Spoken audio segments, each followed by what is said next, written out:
నమస్తే, welcome to our channel. నేను సౌజన్య. ఆంధ్రప్రదేశ్లో వైసీపీ ప్రభుత్వం పైన, అలాగే ముఖ్యంగా జగన్మోహన్ రెడ్డి పైన అందరూ కూడా వాళ్ళ వ్యతిరేక గళాన్ని వినిపిస్తూ వస్తున్నారు. ప్రజలది అయిపోయింది, అలాగే వైసీపీ నాయకులది అయిపోయింది. అక్కడ అలాగే ఎవరైతే ఇంతకుముందు జగన్మోహన్ రెడ్డికి హెల్ప్ చేశారో, గెలిపించుకున్నారో, డ్వాక్రా మహిళలు కావచ్చు, వాలంటీర్లు కావచ్చు, అలాగే ఆశా వర్కర్లు కావచ్చు, మున్సిపల్ కార్మికులు కావచ్చు, ఇలా చాలామంది జగన్మోహన్ రెడ్డికి వ్యతిరేకంగా గళం విప్పారు. ఇప్పుడు వాళ్ళకు తోడుగా ఐఏఎస్లకు కూడా గళం విప్పుతున్నారు. అసలు ఏమైంది? ఐఏఎస్లకి ఇచ్చినటువంటి హామీలు ఏంటి? అక్కడ కూడా ఏం నెరవేర్చట్లేదు జగన్మోహన్ రెడ్డి. ఈ అంశానికి సంబంధించి మనతో మాట్లాడడానికి, వారి విశ్లేషణని మనతో పంచుకోవడానికి ఈరోజు మనతో పాటు ఉన్నారు సీనియర్ పొలిటికల్ అనలిస్ట్ అంకమరావు గారు ఉన్నారు. వారితో మాట్లాడదాం. నమస్తే అండి. నమస్తే సౌజన్య గారు. గత కొన్ని నెలలుగా చూసుకున్నట్లయితే ఆంధ్రప్రదేశ్లో వైకాపాకు సంబంధించి, అలాగే జగన్మోహన్ రెడ్డికి సంబంధించి వ్యతిరేక గళం చాలా రకాలుగా, అంటే ఒక్క దగ్గరే అని కాదు, చాలా దగ్గర నుంచి మనం వింటూనే ఉన్నాము. ఇప్పుడు వాళ్ళకి తోడు ఐఏఎస్లు కూడా తోడయ్యారు. సో ఐఏఎస్లకి ఇవ్వాల్సినటువంటి ఏవైతే సొమ్ములు, వాళ్ళకి ఇవ్వాల్సినటువంటి ఎన్పిఎస్లు, ఆ పింఛన్కి సంబంధించి ఏదైతే ఉందో అవన్నీ ఆల్మోస్ట్ 25 నెలల పాటు ఇవ్వట్లేదంట. అంటే ప్రజలకి ఏమి ఇచ్చింది లేదు, ఐఏఎస్లకి ఇవ్వట్లేదు. అసలు ఏంటి జగన్మోహన్ రెడ్డి ఆలోచన ఏంటి? ఇప్పుడు ఐఏఎస్లు ఏం చేద్దాం అనేటువంటి ఆలోచనలో ఉన్నారు. ఐఏఎస్ ఆఫీసర్లు చాలామంది కూడా, ఐపీఎస్ వాళ్ళు, ఐఏఎస్ వాళ్ళు కూడా చంద్రబాబు నాయుడు గారిని కలిశారని, వారితోటి అందుబాటులో ఉన్నారని చెప్పి మనకు సమాచారం అంతా ఉంది. ఓకే, అంటే జరుగుతున్న లోపల వాళ్ళకి తెలుసు. విధి లేని పరిస్థితుల్లో తలకాయ ఉంచుకొని వెళ్తున్నారు కొంతమంది. సరే, రేపు పొద్దున ఏమవుతుందిలే, ఇంకొక సంవత్సరంలో మేము పదవి విరమణ చేయబోతున్నాం కాబట్టి, మేము విశ్రాంతి ఉద్యోగులుగా మారబోతున్నాం కాబట్టి, ఓ సంవత్సరంలో ఒకవేళ ఏదైనా జరిగినా కూడా, విచారణకు వచ్చినా కూడా మాకు వచ్చిన నష్టం ఏం లేదని చెప్పని జగన్మోహన్ రెడ్డి గారికి అనుకూలంగా ఒక వర్గం పనిచేస్తున్నమాట కూడా వాస్తవమే. ఇప్పుడు వాళ్ళకు సంబంధించి అంటే నేషనల్ పెన్షన్ స్కీమ్ ఎన్పిఎస్, దానికి సంబంధించిన మీరు అన్నట్టు 25 నెలలు బకాయి లాభాలనే ఉన్నాయని చెప్పని అంటున్నారు.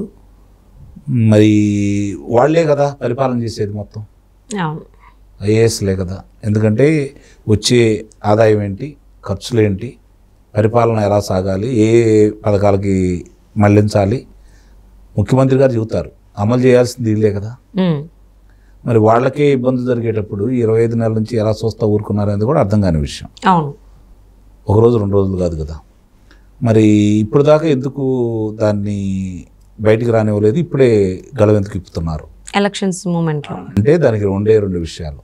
మళ్ళీ తిరిగి జగన్మోహన్ రెడ్డి గారు గెలుస్తారు కదా అనే ఉద్దేశంతో గతంలో తలకాయ ఉంచుకొని ఉన్నారు.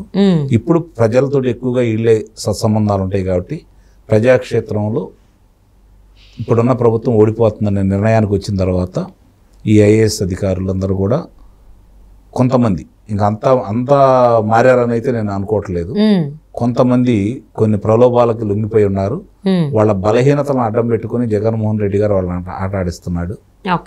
కాబట్టి వాళ్ళు రేపు పొద్దున అధికార మార్పిడి జరిగిన తర్వాత వాళ్ళ పరిస్థితితో కొంచెం ఆలోచించుకోవాలి.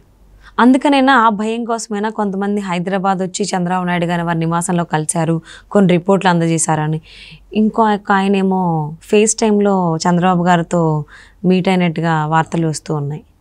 అవునండి, ఇప్పుడు జరుగుతున్న పరిణామాలు వాళ్ళకి అర్థమవుతుంది కాబట్టి ఎందుకు మేము ఈ పరిస్థితుల్లో అతను సహకరించాల్సి వచ్చింది, ఏమేం జరిగినాయి అని చెప్పని కూలంకుషంగా చంద్రబాబు నాయుడు గారికి చెప్పి, రేపు మీరు అధికారంలో రాబోతున్నారు కాబట్టి మమ్మల్ని మేము ఈ పరిస్థితుల్లోనే ఆయన సహకరించాము, రేపు పొద్దున మీకు కూడా మేము సహకరిస్తాము, కాకపోతే మీరు మంచి చేశారు, ఆయన చెడు చేస్తున్నాడు, అంతే వ్యత్యాసం అని చెప్పని వివరణ ఇచ్చుకున్నారని కూడా మనకి సమాచారం ఉంది. అందుట్లో ఎలాంటి సందేహం కూడా ఏం లేదు. ఇప్పుడు ఎవరు ఏం చేసినా కూడా పరిపాలనని గాడిలో పెట్టి పరిపాలన పరంగా ముందుకు తీసుకెళ్లాల్సిన వ్యక్తులు ఐఏఎస్లు. వాళ్ళు ఏంటంటే రాజ్యాంగానికి సంబంధించినటువంటి దానికి కట్టుబడి జరుగుతున్న ఏదన్నా తప్పులు ఉంటే నిర్మమాటంగా ముఖ్యమంత్రి గారికి కావచ్చు, ప్రధానమంత్రి గారికి కావచ్చు, దీనివల్ల ప్రజలు ఇబ్బంది పడిపోతారు, లేకపోతే సమాజం ఇబ్బంది పడిపోతుంది అని చెప్పని, లేకపోతే ప్రభుత్వం ఇబ్బంది పడిపోయింది అని చెప్పని తగు సూచనలు ఇవ్వడానికి వాళ్ళు ఉండాలి. కానీ స్వతంత్రంగా వ్యవహరించాల్సిన వాళ్ళు కూడా ఎందుకో మరి 10-15 సంవత్సరాల నుంచి చూస్తూ ఉంటే కొంత మార్పు వాళ్ళలో వచ్చింది. ప్రజల్లో వచ్చినట్టే వాళ్ళలో మార్పు వచ్చింది. ప్రజలు కూడా అలానే ఉన్నారు కదా, అవినీతి పరులను గెలిపించుకుంటున్నారు, మరి అబద్ధాలు చెప్పే వాళ్ళని గెలిపించుకుంటున్నారు, మరి దానికి పర్యవసానం ఈరోజు భారతదేశం ఎంతో పురోగతి సాధించాల్సిన భారతదేశం సరైన వ్యక్తులను ఎన్నుకోకపోబట్టి ఇలా జరుగుతూ ఉంది. దాన్ని దృష్టిలో పెట్టుకొని ఎటు వాళ్ళు ఇలా చేస్తున్నారు, మనం ఎంత చేసినా కూడా దీనికి ప్రజలు కూడా అతీతులు కాదు కాబట్టి మనం కూడా అధికారులు అనుకున్న మనం పరిపాలన ఎవరైతే చేస్తున్నారో వాళ్ళకి సహకరించాలని వాళ్ళకి నిర్ణయానికి వచ్చి ఉంటారు. అందుకని ఇన్ని ఉపద్రవాలు వస్తూ ఉన్నాయి. మంచి జరగాల్సిన చోట, మంచి చేయాల్సిన చోట ఇట్లా జరుగుతూ ఉన్నాయి. నాకు బాగా ఆశ్చర్యం వేసేది ఏంటంటే, ₹1,00,000 ఉద్యోగం తీసుకునే ఉద్యోగస్తుడు, ప్రభుత్వ ఉద్యోగి, రోజువారీ కూలీ చేసుకుంటూ, రిక్షా నడుపుకుంటూ, లేదంటే ఆటో నడుపుకుంటూ కాలం చేసే వ్యక్తుల దగ్గర లంచం తీసుకుంటున్నారంటే ఎంత దిగజారిపోయారో ఆలోచించుకోవాలి. ఇప్పుడు పెద్దవాళ్ళ దగ్గర నుంచి, ముదుపరుల దగ్గర నుంచో లేకపోతే గుత్తేదారుల దగ్గర నుంచో తీసుకోవడం అనేది ఒక విషయం, వాళ్ళ పనులను బట్టి.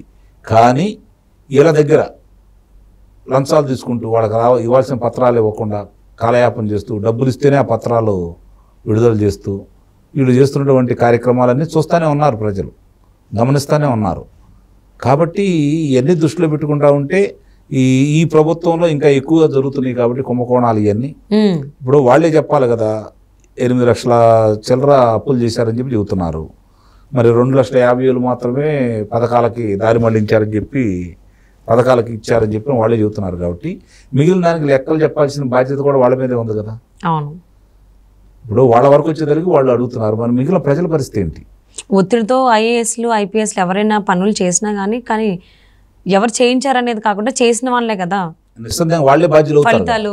గతంలో రాజశేఖర రెడ్డి గారి సమయంలో కావచ్చు, కొంతమంది అవినీతి జరిగిన దాంట్లో అధికారులు ఎలా బలయ్యారు, ఇప్పుడు రేపు కూడా అట్లానే జరుగుతుంది కదా. అంటే ముందు వాళ్ళని చూసి గుణపాఠం నేర్చుకోవట్లేదా? ఏమవుతుందిలే, మేము సర్వీస్ చేస్తే 25-35 సంవత్సరాలు మాకు సర్వీస్ చేస్తే ఎంత వస్తున్నాయో, ఈ 5 సంవత్సరాల్లో మాకు అంతకంటే ఎక్కువ వస్తున్నాయి కాబట్టి ఏమైంది అంతేనా? లేకపోతే లోకేష్ బాబు దగ్గర ఉన్నటువంటి రెడ్ బుక్లో వీళ్ళ సంగతి నేను చూస్తాను అని ఒక స్టేట్మెంట్ పాస్ చేశారు ఆయన. దానికి ఏమన్నా భయపడి ఇప్పుడు వచ్చి కలవడం, వివరణ ఇచ్చుకోవడం, మళ్ళీ రిపోర్టులు సబ్మిట్ చేయడం నిఘా వర్గాలకు సంబంధించి? అది కూడా ఉండొచ్చు. లోకేష్ బాబు గారు అంత భయపెడుతున్నమాట మాత్రం వాస్తవమే, అందులో సందేహం కూడా ఏం లేదు. కాబట్టి ఇప్పుడు ఈ జరుగుతున్న పరిణామాలన్నీ కనుక మనం దృష్టిలో పెట్టుకుంటే ఐఏఎస్లు కావచ్చు, ఐపీఎస్లు కావచ్చు, వాళ్ళు రేపు పొద్దున బాధ్యులు కాకుండా ఉండటం కోసం జరిగేయని రేపు చెప్తారు.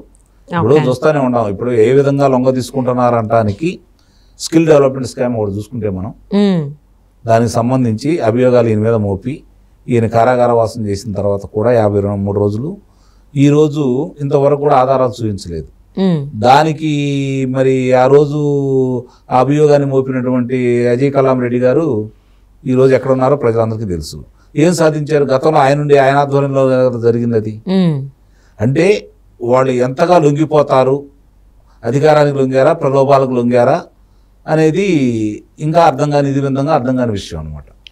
ఇవన్నీ దృష్టిలో పెట్టుకుంటా ఉంటే మాత్రం జరుగుతున్న పరిణామాలన్నీ కూడా చాలా స్పష్టంగా అర్థమైపోతా ఉన్నాయి. కాబట్టి ఈ అధికారులందరూ కూడా వాళ్ళ సొంత అభిప్రాయాలని మళ్ళీ తీసుకొచ్చేసి ఇట్లా జరుగుతుందండి, మాది కాదు, మా సొంత అభిప్రాయాలు కాదు ఇవి, ప్రభుత్వ పెద్దలు చేయమంటే చేసామని చెప్పుకున్నారని చెప్పని నాకు అర్థమవుతుంది. అంటే ఏదైనా ఒక సామెత ఉంటుంది, తన దాకా వస్తే కానీ తెలియదు అన్నట్టు. ఇప్పుడు ఐఏఎస్ ఆఫీసర్లు కూడా వాళ్ళ గలం విప్పుతున్నారు జగన్మోహన్ రెడ్డికి వ్యతిరేకంగా. సో వాళ్ళకి ఇవ్వాల్సినటువంటి ఎన్పిఎస్లు 25 నెలలకు సంబంధించి అంటున్నారు. అది 25 ఇంకా ఎక్కువ ఉండొచ్చా, తక్కువ ఉండొచ్చా అని ఇంకా మనకు క్లారిటీ లేదు. సో దానికి సంబంధించి ఇవ్వకపోవడం, సో అలాగే బలవంతాన ఒత్తిడి తీసుకొచ్చి పనులు చేయించిన అంశాలకు సంబంధించి చంద్రబాబు నాయుడు గారిని కలిసి వివరణ ఇచ్చుకోవడం, ఇంటెలిజెన్స్ వర్గాలకు సంబంధించినటువంటి రిపోర్ట్స్ మళ్ళీ చంద్రబాబునికి ఇవ్వడం అనేది చూస్తే వాళ్ళ ప్లాన్స్ వాళ్ళకు ఉన్నట్లుగా తెలుస్తుంది. చూద్దాం అసలు ఇంకా రాబోయేటువంటి రోజులు ఐఏఎస్లు ఇంకెంతమంది వాళ్ళ గలాన్ని నిప్పుతారు. And thank you so much for spending your valuable time with us.